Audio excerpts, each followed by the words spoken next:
My father looked me dead in the eyes at my sister's military police ceremony and said, "You're worthless. You've never contributed anything to this family or this country." He wasn't shouting. That would have been easier. It was the cold disgust of a retired Army colonel who believed I had wasted every opportunity.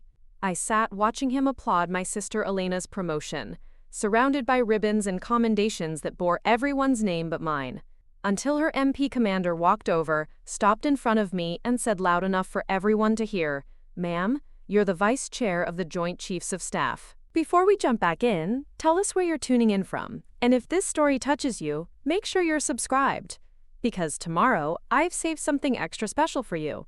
My name is Alexandra Kane, and for 30 years I let my family believe I was their worthless disappointment instead of the second most powerful military officer in America. The Kane family military tradition spans 5 generations, each building upon a foundation of service, sacrifice, and unwavering dedication to American military excellence. My great-grandfather served in World War I trenches. My grandfather commanded a battalion during D-Day. My father, Colonel Robert Kane, led Special Forces operations in Vietnam and later became a decorated intelligence officer. My younger sister Elena represents the family's current pride and joy. At 34, she's a major in the Military Police Corps, stationed at Fort Leavenworth, commanding respect as one of the youngest officers ever to lead the base's investigative unit. Her rapid advancement through MP ranks has Pentagon officials discussing her potential as the first female provost marshal general. My older brother David retired as a lieutenant colonel after distinguished service in both Iraq and Afghanistan, now working as a federal law enforcement consultant. Even my mother, though never enlisted, served as a military spouse with the dedication of someone who understood that supporting the mission was its own form of service. Then there's me, the family cautionary tale, the black sheep who supposedly squandered every advantage. According to family lore, I'm Alexandra Kane, the disappointment who couldn't hack military life. The story they tell is simple and devastating. West Point graduate, class of 1994, who suffered a complete psychological breakdown during officer training. Unable to handle the pressure of military leadership, I was quietly discharged and spent my 30s drifting through meaningless civilian jobs, never finding direction or purpose. At family gatherings, I'm introduced with barely concealed shame. This is Alexandra, our eldest daughter. She works for the government, administrative stuff. The pause before works hangs in the air like a failed mission report. Military friends nod politely, then quickly redirect conversation to Elena's latest investigation success or David's consulting achievements. My childhood home serves as a museum of Kane family military achievement. Framed certificates line the hallway, commendations, promotions, unit citations. Photographs chronicle decades of service. My grandfather in Pacific Theater dress uniform. My father receiving classified awards I'm not supposed to know about. David at his commissioning ceremony. Elena in her MP dress blues. There's exactly one photo of me in uniform, my West Point graduation picture, relegated to a corner shelf like evidence of squandered potential. The family narrative is consistent and brutal. Alexandra was the one who couldn't measure up, the weak link in an otherwise exemplary chain of service. While her siblings excelled in military careers, she crumbled under pressure and chose comfort over courage, mediocrity over excellence. My father's disappointment cuts deepest. A career Special Forces officer who earned his rank through blood, sweat, and absolute dedication, he sees my supposed failure as a personal indictment of his parenting and leadership. He doesn't explicitly say I've dishonored the Kane legacy, but his eyes carry the weight of a man who believes one of his children chose to abandon everything he holds sacred. Elena maintains careful politeness toward me, the kind reserved for family members you love but can't respect. She includes me in celebrations but never seeks my opinion on military matters. She hugs me at holidays but talks around me when conversation turns to service, strategy, or sacrifice. The truth is, I've allowed this fiction to persist because revealing my actual role would constitute the highest levels of treason. For 30 years, I've carried their contempt while serving in positions so classified that acknowledging them publicly would compromise national security operations spanning multiple decades. But tonight, at Elena's promotion ceremony, that carefully maintained lie is about to shatter completely. The secure phone buzzed at 3:14 a.m., its encrypted tone cutting through my sleep like an emergency klaxon. Only 4 people in the world had access to this particular line, and none of them called unless American lives hung in the balance. "Madam Vice Chair," the voice belonged to Admiral Chen, chairman of the Joint Chiefs. "We have a critical situation developing. Multiple security breaches at military installations across the continental United States. This appears to be coordinated domestic terrorism with insider assistance."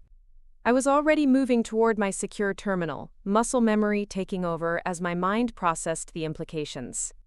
30 years of crisis management had trained me to compartmentalize personal concerns the moment national security was threatened. "What's our immediate threat assessment?" I asked, entering my authorization codes. 7 military bases compromised simultaneously, including Fort Leavenworth. Someone with high-level security clearance has been feeding intelligence to hostile actors for months. We're looking at the most significant internal security breach since Aldrich Ames. My blood went cold. Fort Leavenworth, Elena's base. My sister commanded the military police investigative unit responsible for internal security at one of the most strategically important installations in America. "Casualties?" I asked, though I dreaded the answer. Unknown at this time, the attacks targeted specific personnel and classified storage facilities. Whoever planned this knew exactly where to strike for maximum operational impact while minimizing American casualties. I pulled up real-time intelligence feeds on my classified system, watching red alerts cascade across a map of the United States. The pattern was sophisticated. Too sophisticated for standard terrorist cells. "Admiral, I need complete files on all security personnel at the affected bases, cross-referenced with anyone who's had access to multi-base operational intelligence in the past 18 months.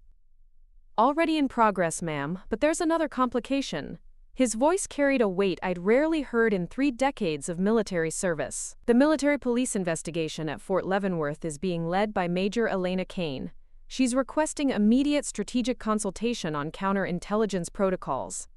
My baby sister, who thought I was a failed government bureaucrat, was about to request strategic guidance from the vice chair of the Joint Chiefs, without knowing she was asking her own sister for help. "Sir, I should recuse myself from—" "Negative, Madam Vice Chair. You developed the internal security protocols they'll need to contain this breach.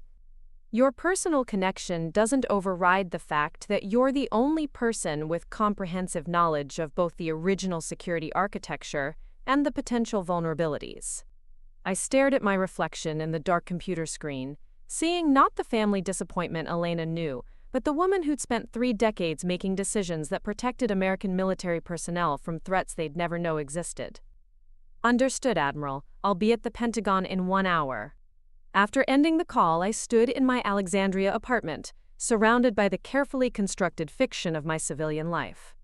Generic furniture, unremarkable artwork, nothing suggesting the person living here held the second highest military position in America.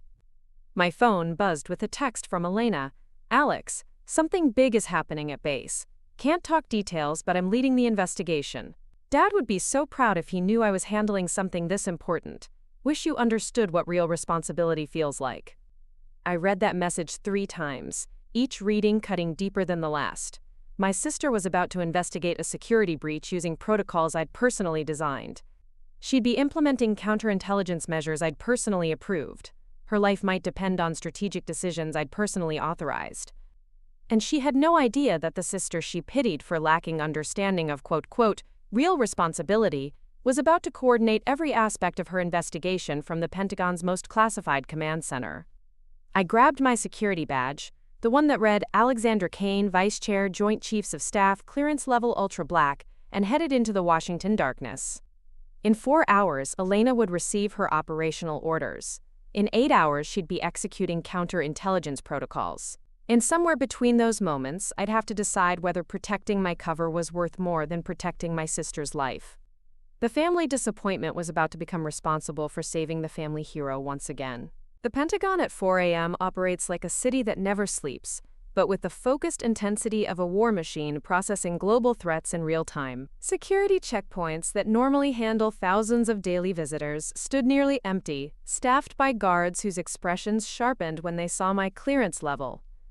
ultra-black access at an hour when most of America slept peacefully, unaware their military was responding to coordinated attacks on home soil.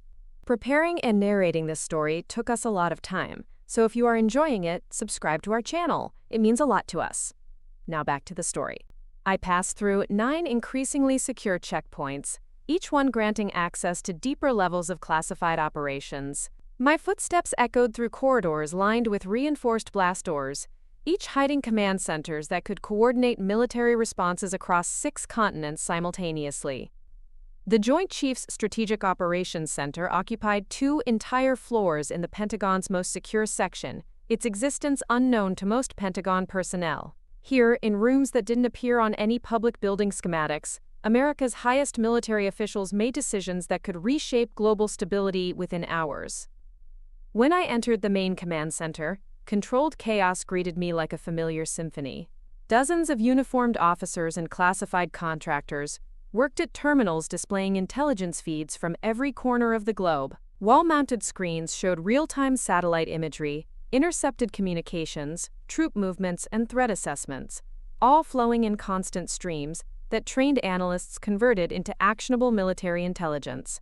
4 massive displays dominated the front wall, showing detailed maps of the 7 attacked installations. Red markers indicated breach points, yellow zones showed compromised areas, and blue highlighted secured sections where personnel had successfully initiated lockdown protocols.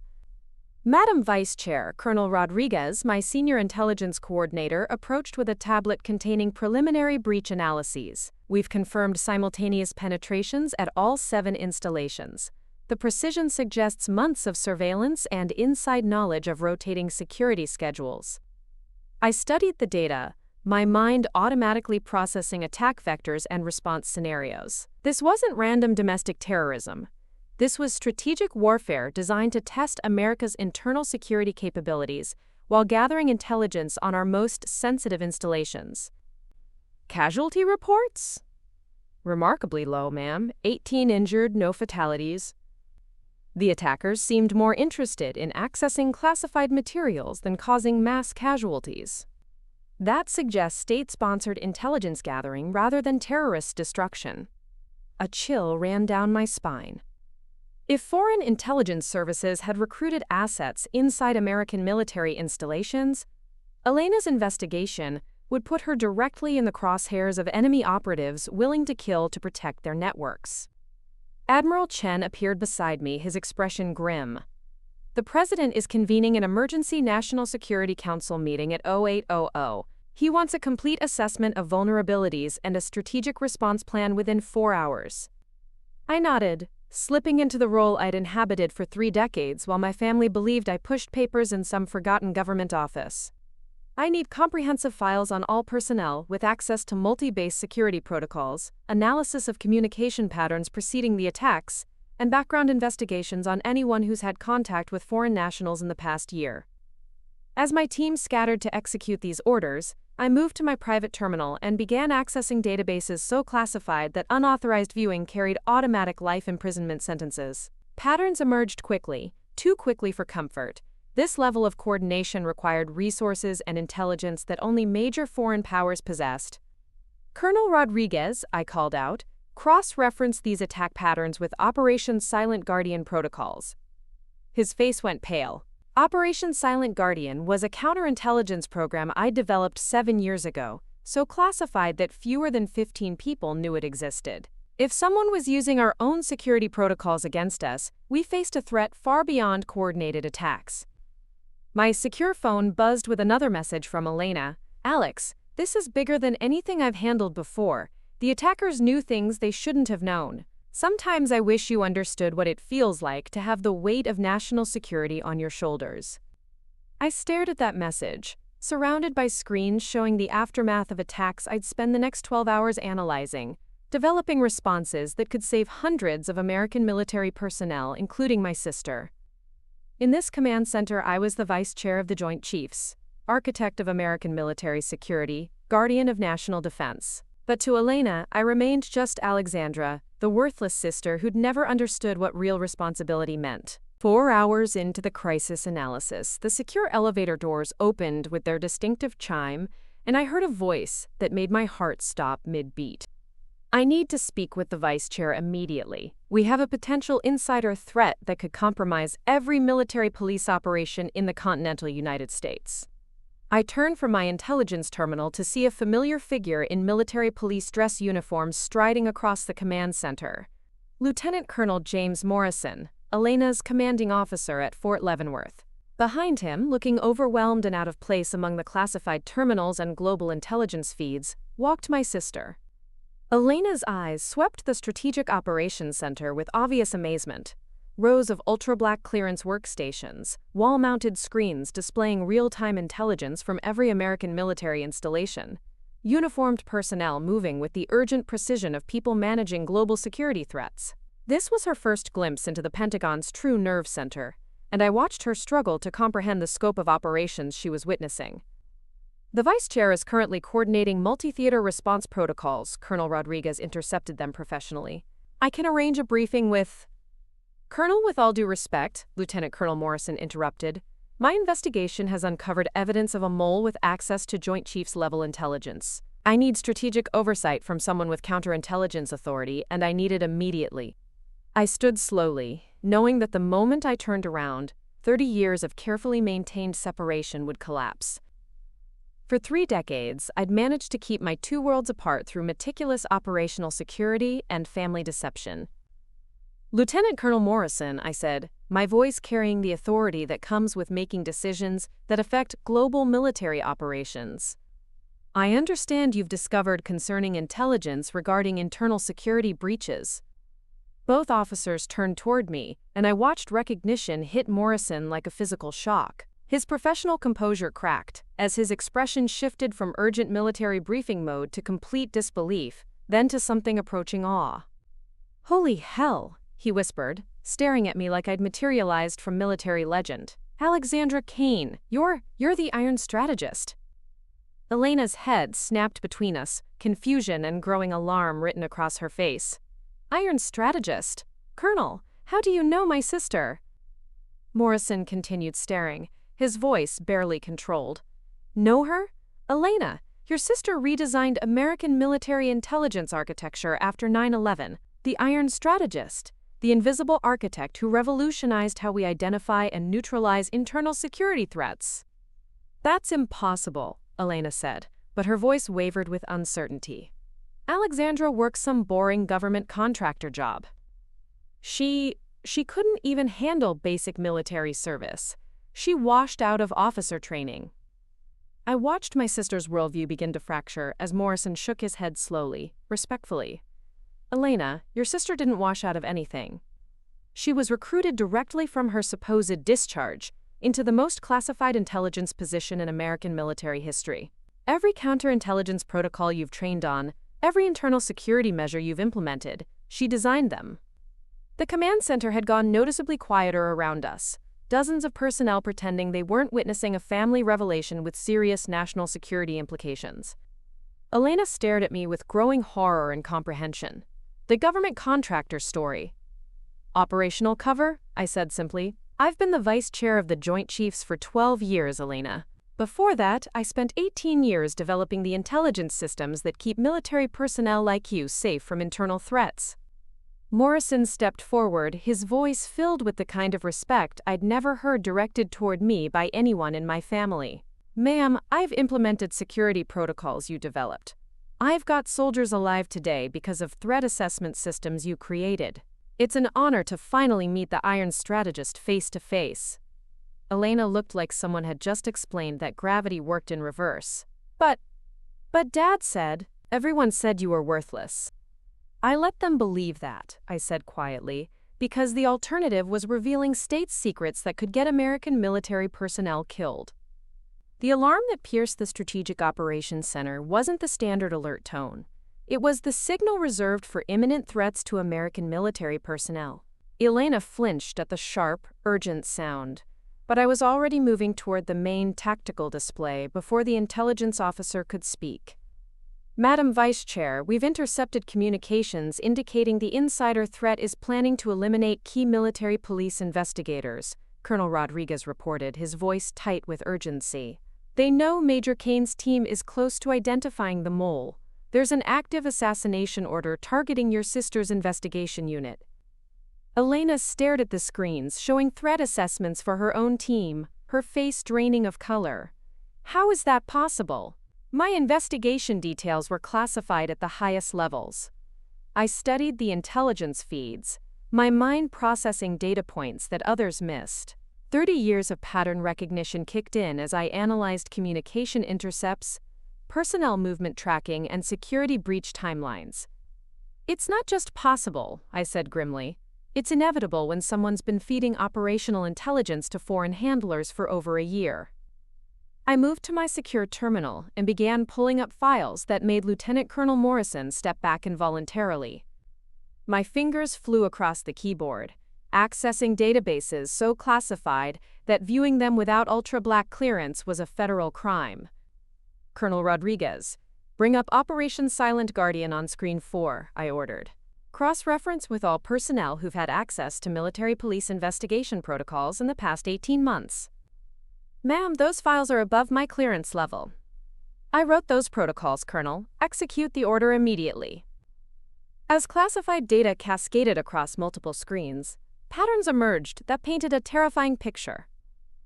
Someone with Joint Chiefs-level access had been systematically compromising military police operations across multiple installations for months. There, I pointed to a series of connections others had overlooked. Communication patterns from 6 weeks ago, security access logs from 4 weeks ago, and investigation target lists from 2 weeks ago. Someone's been tracking your investigation in real time, Elena, and they have access to intelligence that should only be available to 11 people in the entire American military structure. Elena watched me work with growing amazement, seeing analytical capabilities she'd never imagined her worthless sister possessed. But there wasn't time for family revelations. Her investigation team was walking into a trap that could result in multiple American casualties. Lieutenant Colonel Morrison, I said, my voice carrying absolute authority, I need you to immediately recall all military police personnel involved in this investigation, while I redesign the entire operational approach. Ma'am, with respect, Fort Leavenworth Command has already approved our investigation timeline. Fort Leavenworth Command doesn't have access to the threat intelligence I'm analyzing right now. I cut him off. Your investigators are walking into an ambush that will result in American military casualties unless we completely restructure this operation. I turned to the main tactical display, calling up installation maps and personnel deployment scenarios. My hands moved with practiced precision, redesigning investigative approaches, security protocols, and communication procedures in real time. New investigation parameters. Instead of direct confrontation, we implement a counterintelligence trap. Team Alpha approaches from the administrative angle using financial audit protocols I developed in 2019. Team Bravo provides surveillance overwatch from these coordinates using electronic monitoring systems that don't appear in any standard manual. I continued for 30 minutes, completely restructuring a multi-base military police investigation while Elena watched in stunned silence. This wasn't theoretical knowledge. This was practical expertise born from 3 decades of designing operations that neutralized internal threats before they could compromise American security. The mole expects standard military police investigative procedures because they've been monitoring our predictable protocols, I explained, adjusting final operational details. Instead, we use modified counterintelligence tactics that won't appear in any manual they've stolen or any database they've compromised. When I finished, Lieutenant Colonel Morrison stared at the revised investigation plan with obvious respect. Ma'am, this is brilliant. You've turned their information advantage into our operational superiority. Elena looked at me like she was seeing a complete stranger. How do you just redesign an entire military investigation from memory? I met her eyes directly. Because I've been doing this every day for 30 years, Elena. While you thought I was worthless, I was designing the systems that kept military police officers like you alive. After Lieutenant Colonel Morrison left to coordinate the revised investigation, Elena and I found ourselves alone in my private briefing room adjacent to the Strategic Operations Center. She sat across from my desk, staring at classified documents bearing my signature, my strategic analyses, my handwritten notes on decisions that had shaped American military intelligence for decades. "I need to understand," she said finally, her voice small and lost. "If you've been this all these years, why did you let us believe you were worthless? Why did you let Dad think you dishonored everything our family stands for?" I looked at my sister, really looked at her, for the first time in years without the careful distance I'd maintained to protect operational security. She was 34 now, a decorated military police officer, with multiple commendations for internal security investigations. But sitting in my classified briefing room, she looked like the confused teenager who'd asked why I never attended her high school graduation, why I missed her West Point acceptance ceremony, why I always seemed absent during family celebrations. "Because the truth would have gotten people killed," I said quietly, "including our brother David." I pulled out a classified file from my secure drawer, one that even Morrison didn't have clearance to access. Inside were photographs, operation reports, and intelligence assessments from my early years in military intelligence. "This is Operation Desert Mirror, 1997. 2 years after I supposedly washed out of the military." I slid a photograph across the desk. "That's me, with a counterintelligence team in Iraq, developing the asset networks that would eventually prevent dozens of terrorist attacks on American soil." Elena stared at the photo of a woman in tactical gear, face partially obscured by night vision equipment, but unmistakably me. Younger, harder, carrying herself with the deadly confidence of someone making life-and-death decisions in hostile territory. "But Dad said, everyone said you had a psychological breakdown." "I did have a breakdown," I admitted, pulling out another file, "but not the kind they believed." I opened the folder to reveal an operation report dated March 3, 1999. Elena leaned forward, reading the classified details of a counterintelligence mission in Eastern Europe. "I was running a deep cover operation tracking foreign intelligence services attempting to recruit American military personnel when I received actionable intelligence about a planned attack on a logistics convoy," I said, my voice steady despite the memories tearing at my throat. "The convoy David's unit was responsible for securing." Elena's eyes widened in horror. "Our brother David, the lieutenant colonel who'd served with such distinction in multiple deployments. The intelligence was solid, but acting on it would have blown my cover and compromised 4 years of infiltration work that had identified 17 foreign agents embedded in American military installations. I had to choose, save my brother's unit or protect an operation that could prevent hundreds of future security breaches." I pulled out the final document, an after-action report written in my own hand, every word seared into my memory like a brand. I chose the mission. I let David's convoy get ambushed because protecting my cover was deemed more critical to national security. 11 soldiers died in that attack. David survived, but he carries shrapnel in his left leg to this day, and he never knew his sister could have prevented his injuries. Elena's face had gone completely white. You had to choose between saving David and maintaining your operation?" "The breakdown came 6 months later," I continued, my voice barely above a whisper. "When I realized that excelling at this job meant making decisions that would haunt me for the rest of my life. When I understood that protecting my family meant letting them believe I was worthless, rather than explaining their sister was the kind of person who could let American soldiers die to protect classified operations." I closed the files and looked directly at my sister.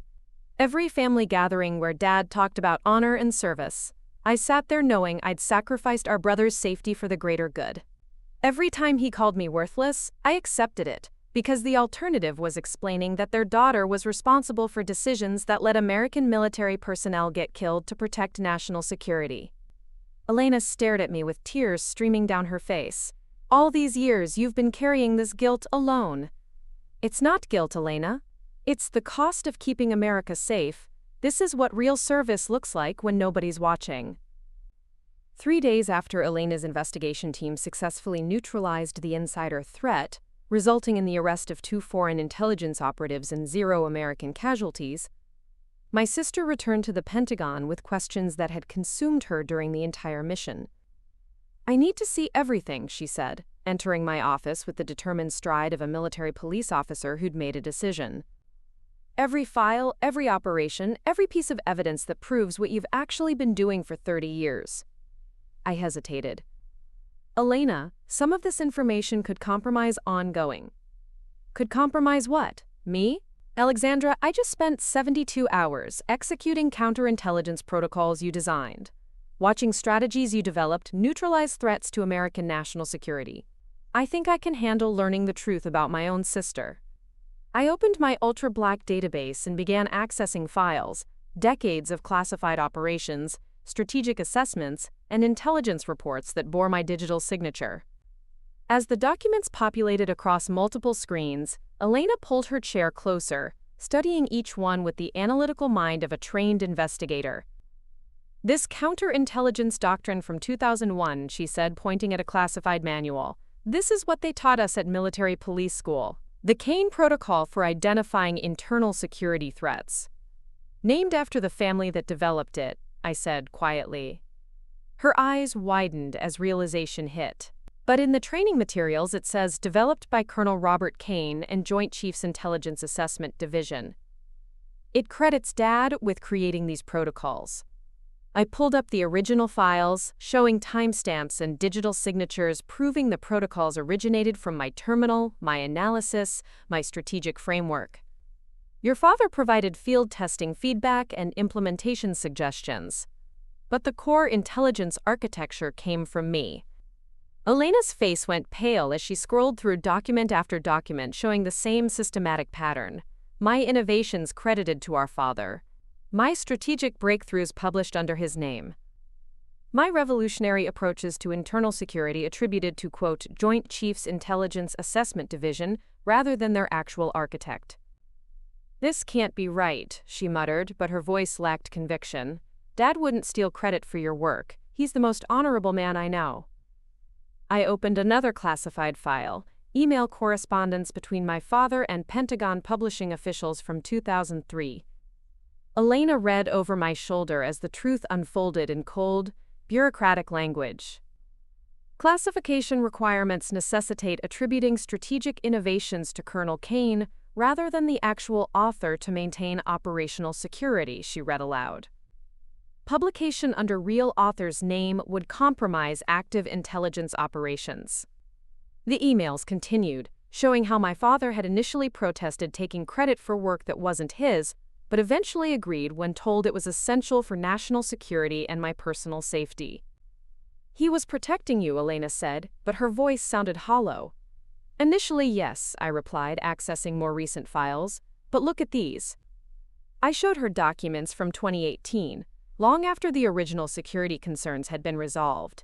My father was still accepting recognition for strategic innovations I'd developed, still consulting on intelligence matters using my classified research, still building his post-military reputation on my invisible contributions.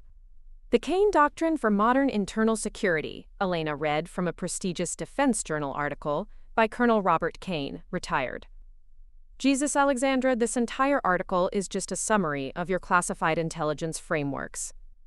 I pulled up the original strategic assessments I'd written, showing how my father had essentially repackaged my work for public consumption while I remained buried under classification restrictions that prevented me from claiming authorship. "Here's what really bothers me," I said, opening a file that made Elena gasp. "Last week, he submitted a proposal to the Defense Intelligence Agency for a new counterterrorism initiative. Look familiar?" The proposal was nearly identical to a classified strategic plan I'd submitted 4 months earlier. My father was now actively competing with me for intelligence contracts, using my own innovations against me without knowing it. "He doesn't even realize you're the vice chair," Elena said, the full scope of the deception hitting her. "He thinks he's outsmarting some anonymous Pentagon intelligence analyst. The man who calls me worthless has built his entire post-military consulting career on work I did while he believed I was pushing papers in some meaningless government job." Elena insisted on being present when I confronted our father. She'd spent 4 days analyzing the evidence, cross-referencing publications with my classified work, documenting 30 years of systematic intellectual theft. The military police investigator in her demanded justice. "This isn't just about family dynamics anymore," she'd said with grim determination. "This is about integrity, about stolen valor, about truth." We arranged to meet Dad at his McLean Consulting office, the private intelligence firm, where he advised government contractors on security matters, using expertise that was fundamentally mine. Walking into that building felt like entering a crime scene, every military achievement certificate on the walls representing evidence of deception. Dad looked genuinely surprised to see us together, probably the first time Elena and I had appeared anywhere as allies in 3 decades. He stood behind his polished oak desk, surrounded by awards and recognition plaques, including several honoring him as the pioneer of modern military intelligence doctrine. "This is unexpected," he said, gesturing toward the leather chairs facing his desk. "What brings both my daughters to—" "We know what you've been doing," Elena cut him off, her voice carrying the flat authority of a military police officer presenting evidence. She placed a thick, classified folder on his desk. "We know about the theft." Dad's expression shifted from surprise to confusion to something approaching panic. He opened the folder and began scanning the documents Elena had compiled: publication records, email correspondence, strategic assessments showing clear plagiarism spanning decades. "I don't understand what you think this proves," he said, but his hands trembled slightly as he turned pages. "It proves you've been stealing credit for Alexandra's work for 30 years, Elena said bluntly. "Every award on this wall, every article you've published, every consulting contract you've secured, it's all based on intelligence work done by the daughter you call worthless." Dad's face went ashen as he continued reading, seeing evidence of his systematic deception laid out in undeniable detail. "This is classified material," he said weakly. How did I access classified intelligence assessments?" I spoke for the first time, my voice calm and cold. "Because I wrote them, Dad. Every single one." I stood and walked to his achievement wall, studying a plaque that read, "Colonel Robert Kane, architect of modern counterintelligence doctrine." "This doctrine you're celebrated for creating? I designed it in 2002 while you thought I was filing reports in some forgotten government office. This recognition for innovative internal security strategies? Based on intelligence networks I developed while you told people I was too weak for military service." Dad collapsed into his chair, the weight of exposure crushing his carefully constructed post-military identity. "You don't understand the context," he said desperately. "They told me it was necessary for operational security. They said publishing under your name would compromise active missions." "That was 25 years ago," Elena interjected harshly. "What's your excuse for the last decade of stealing her innovations?" Dad looked between us, trapped and desperate. I thought I was preserving the family legacy. When they said Alexandra's work had to remain classified forever, I thought someone should get recognition for Kane family contributions to national security." "So you chose yourself," I said quietly. "You chose to let your daughter believe she was worthless while you built a reputation on her invisible brilliance." "I didn't know you were," he stopped, the full implications hitting him like a physical blow. "Dear God, Alexandra, are you telling me you're—" "The vice chair of the Joint Chiefs of Staff," I finished. "The intelligence architect whose strategic assessments you've been plagiarizing for publication. The creator of every counterintelligence protocol you've claimed as your own innovation." The room fell silent except for the ticking of an antique clock on his bookshelf. Dad stared at me like I was a complete stranger, which in fundamental ways I had been for 30 years. "All these years," he whispered, "when I criticized your lack of ambition, your failure to serve with honor." "You were talking to the second most powerful military officer in America," I said. "The person responsible for keeping American military personnel alive, including your son." The decision to reveal my identity publicly came after 5 sleepless nights of wrestling with 3 decades of ingrained secrecy. Elena had been relentless in her arguments. "The classified operations stayed buried, but your contributions to military doctrine deserve recognition. You've let Dad steal valor while hiding in shadows you created to protect everyone else." The venue was the Military Police Corps Annual Conference. 400 active and retired officers, defense contractors, and military journalists gathered to discuss internal security challenges. Dad was scheduled as the featured speaker, presenting on Evolution of Counterintelligence, 3 Decades of Innovation. I sat in the back row, wearing my dress uniform publicly for the first time in 30 years. The weight of my vice chair insignia felt strange after decades of civilian disguises, but the 4 stars on my shoulders carried authority that couldn't be hidden anymore. Dad approached the podium with confidence built on years of accepting praise for work that wasn't his. He began by displaying a slide titled, "The Kane Legacy, 30 Years of Intelligence Innovation." "Fellow officers," he said, his voice carrying through the auditorium, "today I want to share the evolution of counterintelligence thinking that has fundamentally transformed how we protect American military installations." He advanced to the next slide, showing internal security protocols I'd developed in 2005.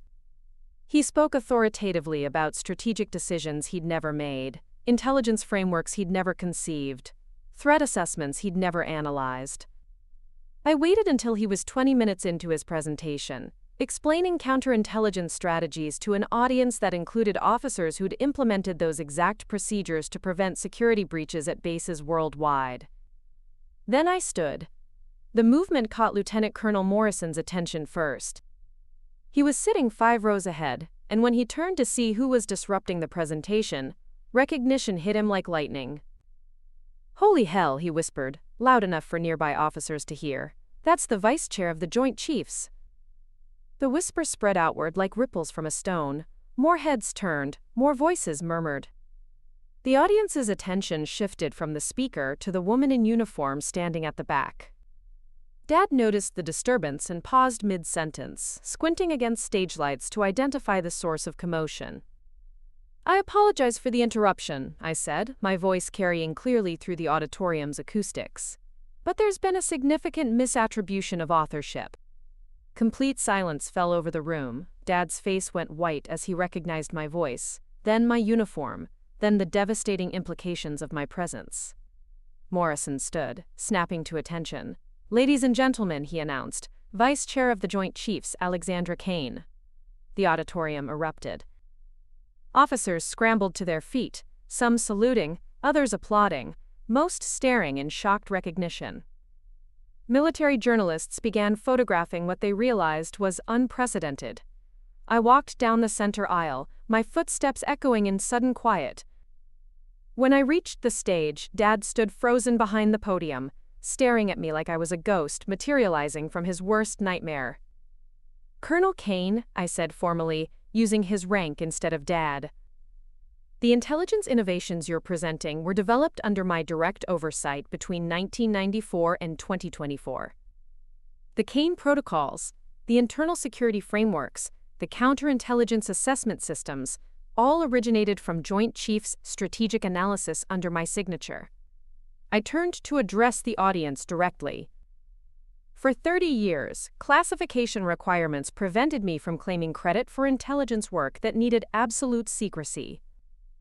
However, the doctrines being presented have been declassified for training purposes. The original architect was not Colonel Robert Kane. The auditorium remained silent, 400 military professionals processing implications. The original architect was Vice Chair Alexandra Kane. The woman this family believed was worthless. The applause that followed was thunderous recognition of truth, finally revealed. 8 months after the Military Police Corps conference, I stood in the Pentagon's Joint Chiefs briefing room, preparing for what would become the Kane Family Security Integration, a classified program where Elena would officially join my intelligence team as a field operations specialist. The symbolism wasn't lost on me. For 30 years, I'd worked to keep my family separated from my professional world. Now, Elena's investigative expertise and tactical knowledge had proven invaluable in bridging theoretical intelligence with real-world security challenges. "Madam Vice Chair," Colonel Rodriguez announced, "Major Kane has arrived for the strategic briefing." Elena entered in dress uniform, but her demeanor had transformed completely. Gone was the unconscious pity she'd once shown toward her supposedly worthless sister. In its place stood the respectful professional relationship between two military officers who'd earned mutual trust through shared sacrifice. "Ma'am," she said formally, then smiled, "ready to revolutionize American military intelligence?" We'd spent recent months collaborating on something unprecedented, a comprehensive overhaul of military internal security that incorporated lessons from 30 years of classified operations. Elena's field experience provided crucial insights into how theoretical frameworks actually performed under real-world conditions. Before beginning our briefing, I activated the secure communication system. The screen revealed David calling from his federal law enforcement office, and remarkably, Dad appearing from his restructured consulting firm. "Little sister," David said, grinning through the screen, "or should I say, Madam Vice Chair?" I'm still adjusting to the fact that my big sister has been running American military intelligence while I thought she was processing insurance claims. The healing with David had been profound. When he learned I'd allowed his convoy to be ambushed to protect my cover, he'd been silent for hours. Finally, he'd said something that still moved me. "You made the impossible choice. 11 soldiers died that day, but the intelligence networks you protected probably prevented thousands more casualties. That's what real leadership means." Dad appeared smaller on screen, humbled but determined. After the public revelation, he'd faced immediate professional consequences. Several consulting contracts were terminated when clients realized his expertise was borrowed. But rather than destroying him completely, Elena and I had worked to find a path that preserved dignity while acknowledging truth. "The new role is challenging," Dad reported quietly. "Instead of claiming credit for strategic innovations, I'm focusing on practical implementation of existing protocols. It's honest work that uses my actual field experience." More importantly, he'd begun acknowledging his actions. The hardest part, he'd admitted during one painful conversation, was realizing I'd called my daughter worthless while building my career on her brilliance. Elena pulled out a leather portfolio. "I've been working with military historians to document the real Kane family story. Not the fabricated version, but the truth about how intelligence actually develops and gets implemented." The book's working title, David added with a grin, is The Iron Strategist: How America's Most Classified Officer Served in Shadow. I smiled. "How about something simpler? Maybe Service Beyond Recognition, a family's hidden story. Because that's what this has always been about, finding ways to serve something greater than personal ambition." The briefing that followed was unlike any I'd conducted. Instead of working in isolation, making strategic decisions implemented by strangers, I collaborated with family members who understood both the human cost of intelligence work and the necessity of difficult choices. As we analyzed complex scenarios involving internal security threats, international intelligence gathering, and strategic partnerships, I realized the 30 years of separation hadn't been wasted. Elena brought field experience I couldn't gain in Pentagon offices. David offered law enforcement perspectives I'd never considered. Even Dad's consulting provided practical knowledge about translating military intelligence into civilian security applications. We were stronger together than any of us had been apart. When the briefing concluded, Elena and I walked through Pentagon corridors toward the exit. These halls no longer felt like places where I hid from family. They felt like spaces where I could finally serve alongside them. "You know," Elena said as we approached the parking area, "I used to think the highest military honor was dying gloriously in combat. Now I think it might be living quietly with decisions that save lives nobody will ever know about." I looked at my sister, Major Elena Kane, military police officer, intelligence specialist, and finally, truly, family, and smiled. That's what real service looks like. My name is Alexandra Kane. I am the Vice Chair of the Joint Chiefs of Staff. And I am no longer worthless. I am simply a woman who found her own way to serve. Up next, you've got 2 more standout stories right on your screen. If this one hit the mark, you won't want to pass these up. Just click and check them out. And don't forget to subscribe and turn on the notification bell so you don't miss any upload from us.